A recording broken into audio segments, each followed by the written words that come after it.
Welcome to the deep dive. You asked, and today we're really getting into a critical eye condition, endophthalmitis. Think of this as your focused high-yield guide for revision. Exactly. We're diving into endophthalmitis, and at its core, it's basically a severe inflammation inside the eye. We're talking the inner tissues, the vitreous humor, that gel stuff, and the retina, the light-sensitive bit at the back.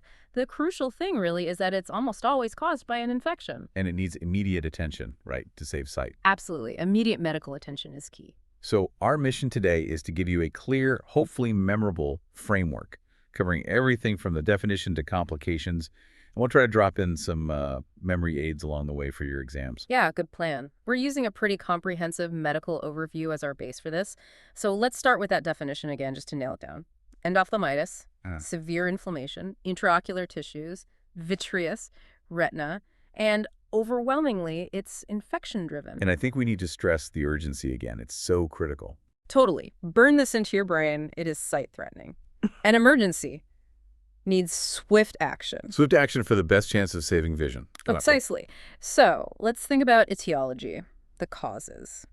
Mostly, the main cause is bacterial infection. Usually gets in after surgery or some kind of penetrating trauma to the eye. Okay, so bacteria after surgery or injury, those are the main pathways.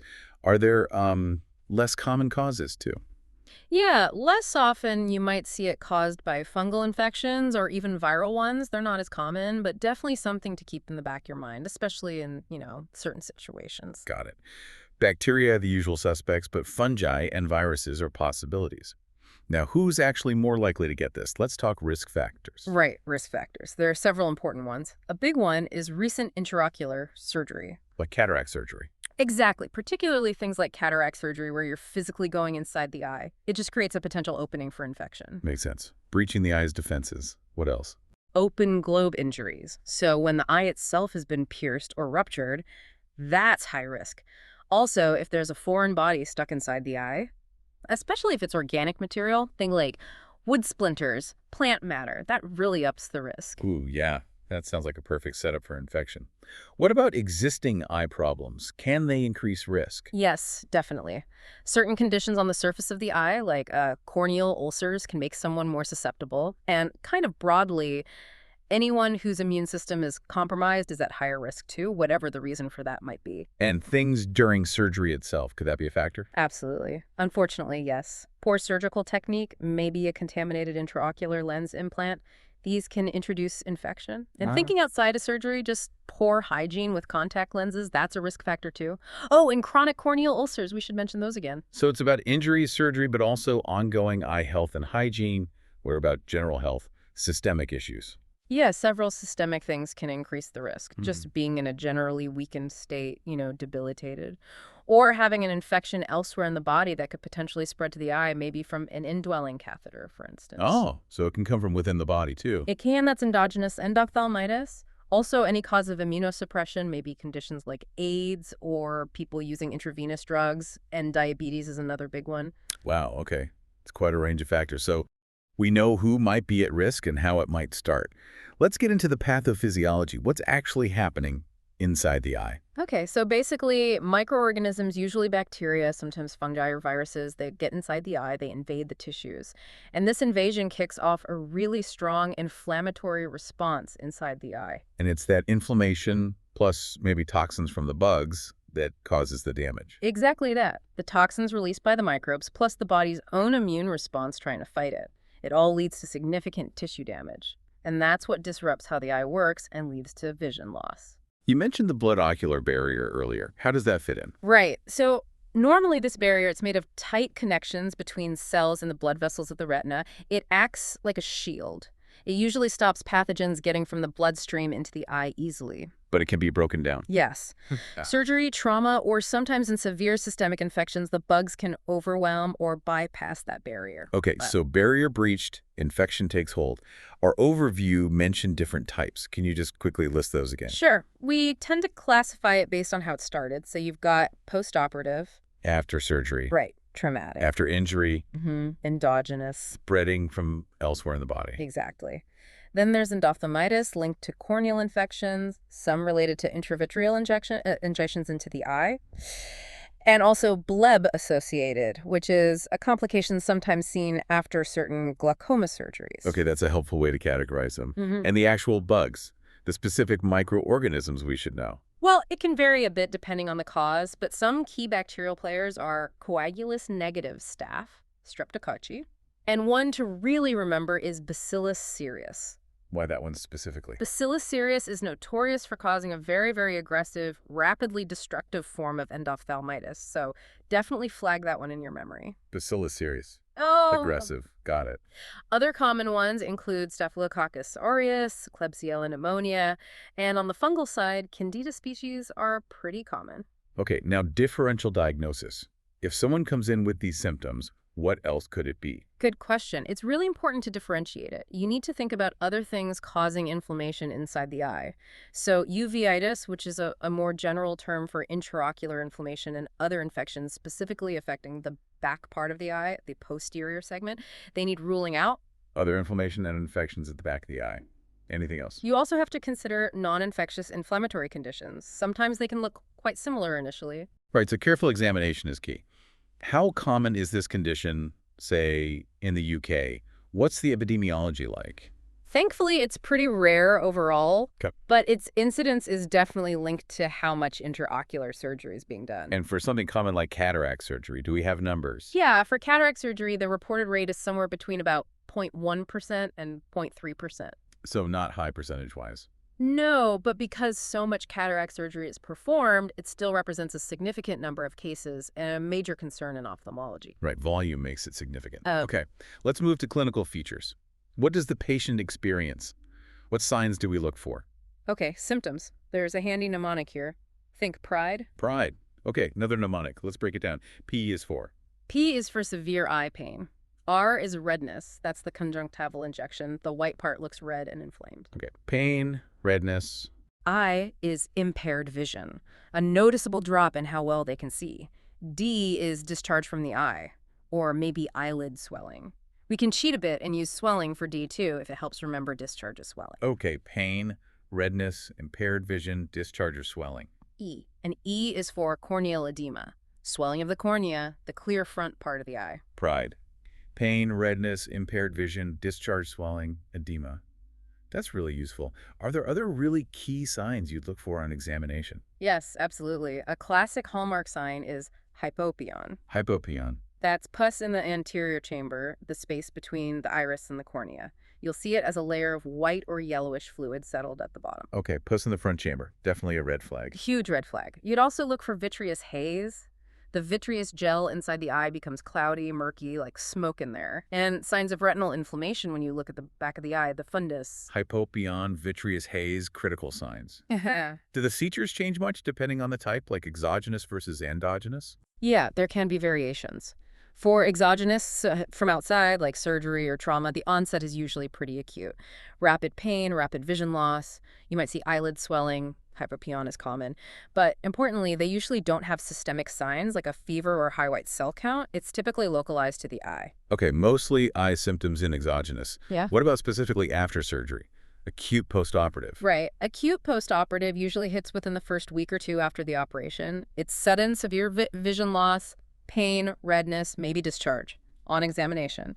Lid edema, conjunctival injection, corneal edema, definitely hypopyon, and lots of inflammation in both the anterior chamber and the vitreous. It looks angry. Sounds dramatic. And the delayed postoperative type. That comes on later, maybe around 9 months post-op. Sometimes longer, it's more gradual.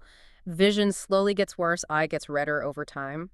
You'll still see signs like conjunctival injection, maybe hypopyon, but also characteristic clumps of inflammatory stuff, exudates. The cornea might look cloudy. The timeline is the big clue here. Slower onset. And Bleb-associated after glaucoma surgery. That one tends to worsen rapidly. Fast onset of pain, vision loss, redness. A key sign can be the bleb itself looking milky white. Hypopyon might be there too. Okay. What about non-surgical? Traumatic endophthalmitis? Similar symptoms to the acute postoperative usually. But in really severe trauma cases, you might get systemic signs, fever, high white count. You could also potentially see proptosis, the eye bulging forward, or even a corneal abscess developing. Right, potential for systemic signs with severe trauma and endogenous bacterial Yeah. spreading from inside the body. Yeah, typically in people who are immunocompromised or IV drug users, they might present with lid and conjunctival swelling, cloudy cornea, maybe little hemorrhages on the retina, and hypopyon is common. The bugs are often things like Staph aureus, Strep pneumo or viridans, E. coli. And Candida endophthalmitis. This one can sometimes affect both eyes, seen with systemic Candida infections or after penetrating injury. Our source didn't specifically link it to AIDS, interestingly. Patients might notice decreased vision, floaters, and the characteristic sign is these yellow-white fluffy lesions on the retina, along with widespread inflammation. Those yellow-white lesions sound quite distinct. Any others? Other fungal types are rarer, but maybe increasing, often linked to IV drug use, chemo, immunosuppression. Presentation can be similar. And finally, when it follows a corneal infection. Yeah, sometimes a really bad corneal infection, microbial keratitis, can just progress deeper into the eye, so you'd see the severe corneal signs plus all the intraocular inflammation signs. Okay, quite a spectrum of presentations. Yeah. So how do we actually diagnose this? What are the key investigations needed? Well, the first thing, absolutely fundamental, is a detailed eye exam, using the slit lamp for the front of the eye and fundoscopy to look right at the back retina, optic nerve. Standard eye exam tools. Crucial first steps. Imaging. Yeah, OCT optical coherence tomography can be useful. It gives really detailed cross-section pictures of the retina and other structures, helps assess the extent.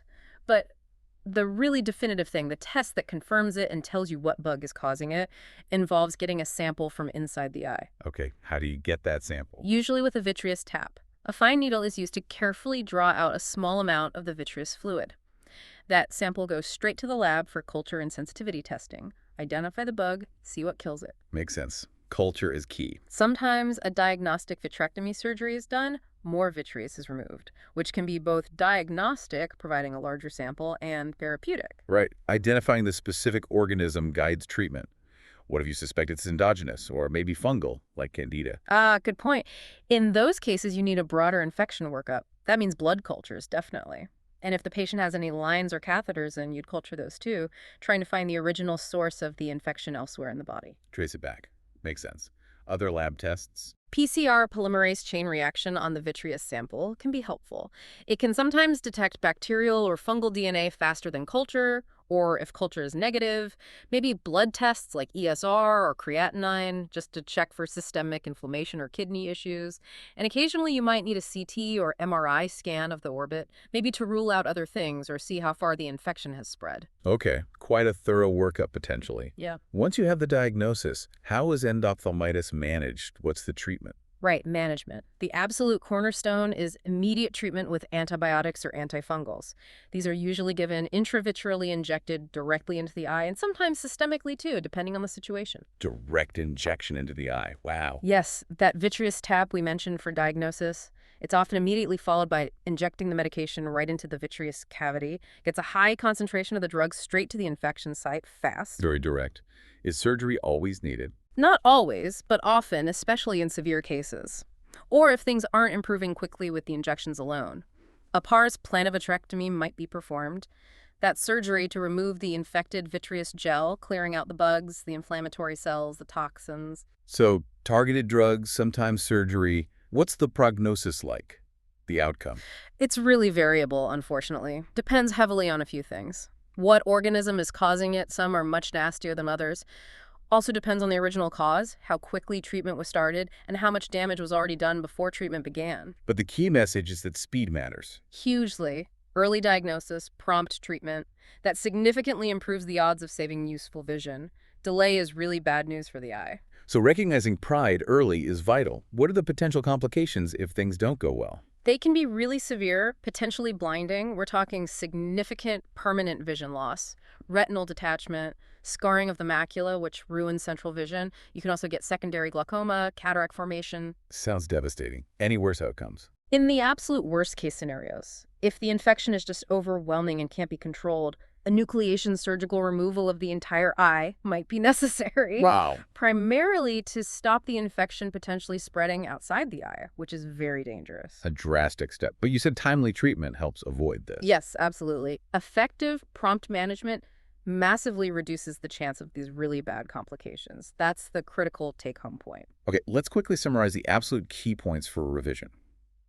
Endophthalmitis, severe eye infection, needs immediate action. Remember, PRIDE for symptoms, pain, redness, impaired vision, discharge swelling, edema. And look for a hypopoc vitreous haze. Diagnosis often needs a vitreous tap for culture. Treatment is urgent. Intravitreal antibiotics or antifungals, maybe vitrectomy surgery. Exactly. Early treatment is everything for improving the prognosis and cutting the risk of those serious complications. Hopefully, yeah, this has given you a clear, structured way to think about endophthalmitis for your revision. Definitely. And maybe a final thought for everyone listening to chew on. With more eye surgeries happening and the worry about antibiotic resistance growing, how might that change things for endophthalmitis in the future? Its frequency, how we treat it, something to consider. That's a really important point. And of course, if you're looking for more revision materials, practice questions, really solidifying this stuff, don't forget to check out passthemsra.com and freemsra.com as well. Great resources there. Excellent. Well, thanks for joining us on this deep dive into endophthalmitis. We'll catch you on the next one.